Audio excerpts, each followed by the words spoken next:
पहले स्मृति ईरानी जी ने चिरपरिचित अंदाज में अमर्यादित और बिल्कुल त्रुटिपूर्ण एक वक्तव्य राहुल गांधी जी के खिलाफ दिया है। मैं उनकी व्यथा, उनकी वेदना समझ सकती हूँ। वो राहुल गांधी ट्रोल मंत्रालय की प्रमुख मंत्री हैं और वही काम वो पूरी शिद्दत से, पूरी लगन से करती हैं। और फिर उन्होंने देखा कि उनके मंत्रालय के ऊपर ग्रहण है, क्योंकि बहुत सारे लोगों में होड़ लगी हुई है कि राहुल गांधी जी को ज्यादा ट्रोल कौन कर पाएगा, कौन ज्यादा दो रुपल्ली का ट्रोल बनेगा इस सरकार के मंत्रियों में। उनको लगा कि अनुराग ठाकुर जी उनसे बाजी मार रहे हैं, तो मैडम ने आज फिर से कमान संभाल ली है और मैदान में कूद पड़ी है। लेकिन कुछ बातें जो उन्होंने कही हैं, जो सदन में कही जा रही हैं, सदन के बाहर कही जा रही हैं, उसके बारे में चर्चा कर लेना और उसके बारे में बोल लेना जरूरी है। और उसमें से पहली बात यह है कि राहुल गांधी जी ने ऐसा क्या कहा है जिससे बीजेपी इतनी विचलित है। क्योंकि हमारा अपना मानना है कि ये जो सारा तांडव अंदर मचाया जा रहा है, आप सोच सकते हैं कि सत्ता पक्ष खड़ा होकर खुद सदन की कार्यवाही नहीं होने दे रहा है। इससे बड़ा प्रमाण क्या होगा कि अडानी को बचाने के लिए ये सारे काम किए जा रहे हैं।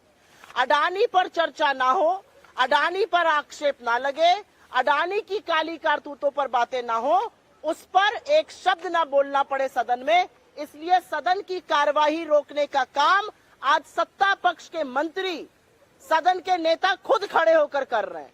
नारेबाजी अब सत्ता पक्ष कर रहा है सदन में कि सदन ना चल पाए, और ये लोकतंत्र को क्षीण करना होता है। राहुल गांधी जी ने जो कहा कि एक विश्व है, वो अमेरिका और चीन दो दिशाओं में खींच रहे हैं। भारत का लोकतंत्र विश्व के लिए सौगात है और हमारा लोकतंत्र डिसाइड करेगा वैश्विक लोकतंत्र की दिशा और दशा क्या होगी। इससे बड़ा लोकतंत्र का प्रहरी और दूसरा कौन हो सकता है, और वो भी विदेशी जमीन पर जाकर ये कहना। आपको बड़ी दिक्कत है विदेशी जमीन पर जाकर उन्होंने कहा। सुनिए वो सारे वक्तव्य जो मोदी जी ने विदेशी धरती पर, चाहे वो चीन हो, चाहे वो मॉस्को हो, चाहे वो यूके हो, जर्मनी हो, यूएस हो, साउथ कोरिया हो, ऐसी कौन सी भूमि है जहां पर उन्होंने जाकर देश का सिर नीचा करने का काम नहीं किया। जब आप चीन में जाकर ये कहते हैं कि हमने क्या पाप किया था, हम हिंदुस्तान में पैदा हो गए, ऐसे लोग सोचते हैं, आपको लगता है देश का सिर और देश का मान बढ़ाने का काम आप कर रहे हैं। और अब वापस मैं आना चाहती हूँ स्मृति ईरानी के वक्तव्य पे, और उस वक्तव्य पे आना इसलिए जरूरी है कि राहुल गांधी जी ने क्या कहा। लेकिन प्रत्यक्षम किम प्रमाणम, आज सरकार जो सदन में कर रही है वो इस बात का प्रमाण है कि लोकतंत्र क्षीण हो रहा है। आप चुने हुए सांसद का एक वक्तव्य है, उसमें से 18 चीजें एक्सपंज कर देते हैं क्योंकि मोदी और अडानी का नाम साथ में। ये लोकतंत्र को कमजोर करना नहीं है। आप प्रतिपक्ष के नेता, कांग्रेस के अध्यक्ष के बयान से नजर नहीं नजारों की बात करते हैं कि शेर को और तमामों चीजों को एक्सपंज कर देते हैं। ये लोकतंत्र का क्षीण होना नहीं है।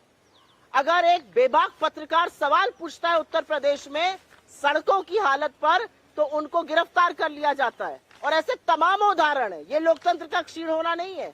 चुनी हुई सरकारों को पैसे के बल पर, एजेंसियों के डर पे गिराना, ये लोकतंत्र को कमजोर नहीं करता है।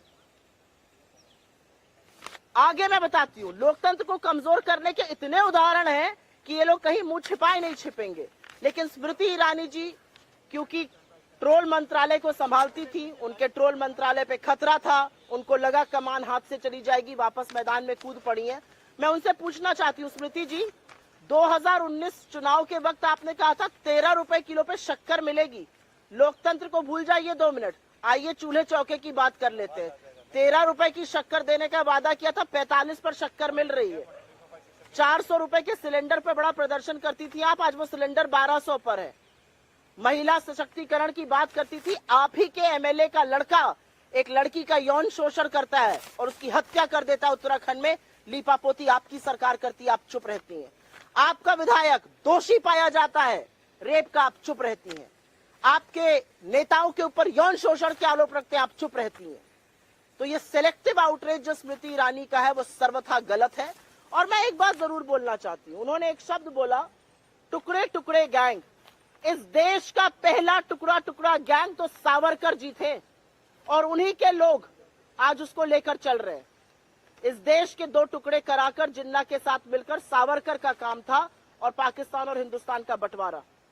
और यह सच है कि नरेंद्र मोदी जी आज भी वही काम कर रहे हैं। इस देश को भाषा के आधार पर, वेशभूषा के आधार पर, धर्म के आधार पर, जाति के आधार पर अगड़े को पिछड़े से लड़ाना, अगड़े को दलित से लड़ाना, हिंदू मुसलमान को लड़ाना। आपने तो मिजोरम और असम में गोलियां चलवाई हुई हैं, आपने कर्नाटक और महाराष्ट्र को भिड़ाया हुआ है।